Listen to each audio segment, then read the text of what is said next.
సంవత్సరం మన ప్యాడీ కానీ మేజ్ కానీ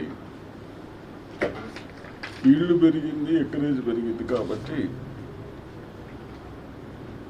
అది కాకుండా మేజులకు కూడా మన ఇళ్ళు చాలా ఇళ్ళు పెరిగినా సెంట్రల్ ప్రభుత్వం కేవలం 25% తీసుకున్నామంటా ఉన్నా ఇప్పటి వరకు మ్యాక్సిమం లిఫ్ట్ చేశారు. ప్రాబ్లమ్స్ వస్తూ ఉన్నాయి. లోడ్ చేయటానికి కానీ బ్యాగ్స్ నింపడానికి కానీ అమలు లేదంటే మరి దానికి ప్రభుత్వం ఏం చేస్తుంది, తీసుకునే వాళ్ళు ఏం చేస్తారు?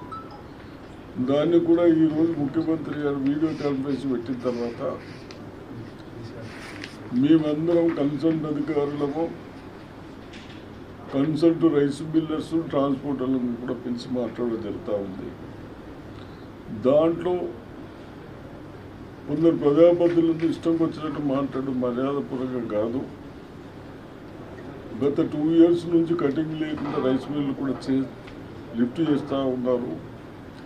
ఇప్పుడు కూడా రైస్ మిల్లర్స్ అందరూ వచ్చారు. వీళ్ళందరూ వాళ్ళ రిక్వెస్ట్ ఏంటంటే మాకు కలెక్టర్ గారికి ఫ్యాన్ పెట్టి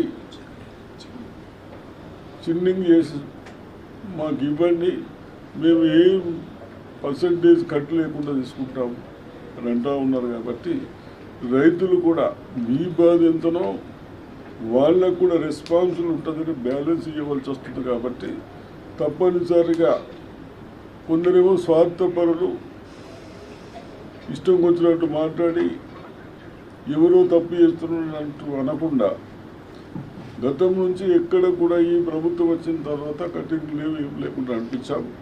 ఇప్పుడు కూడా అదే విధంగా నడిపేందుకు తయారున్నాం. కానీ రైస్ మిల్లర్స్ కూడా తీసుకోవడానికి రెడీ ఉన్నారు. కానీ అదొక్కటి చిన్న ఫ్యానో పెట్టి పంపిమని రిక్వెస్ట్ చేస్తూ ఉన్నారు. కాబట్టి ఇప్పటికైనా ఈ 2-3 రోజులు మనం వర్షాలు వచ్చే ప్రాబ్లం ఉంటుందంటే లిఫ్ట్ చేయడానికి ప్రయత్నం చేద్దాం. ట్రాన్స్పోర్ట్ వాళ్ళు కూడా ఇబ్బంది పెడతా ఉన్నారు. వాళ్ళ మీద కూడా కేసులు బుక్ చేస్తున్నాం.